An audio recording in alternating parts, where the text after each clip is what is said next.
நம்முடைய பகவான் இதோ அவரே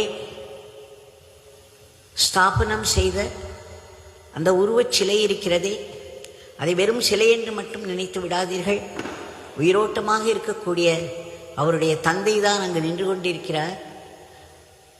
அவருடைய பாதத்தில் வைத்து எடுக்கும் பொருள்களோ, அவருடைய நாமத்தை சொல்லும் பொழுதோ, அல்லது அவருக்கு அபிஷேகம் பண்ணிய நீரோ அல்லது விபூதியோ அற்புத மருந்துகளின் குணங்களை கொண்டுள்ளது. ஆக பகவான் பலவிதங்களிலும் இன்றும் தன்னுடைய இறை பணியை மக்களுக்கு சேவையாக செய்து வருவதை காண்கிறோம். இது பல பேருடைய அனுபவங்கள்.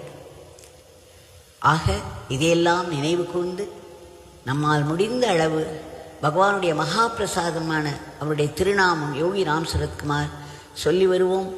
அதைவிட ஒரு அமிர்த மருந்து வேறு கிடையாது என்பதையும் நினைவில் கொள்வோம். ஜெய் யோகி ராம் சரத்குமார்.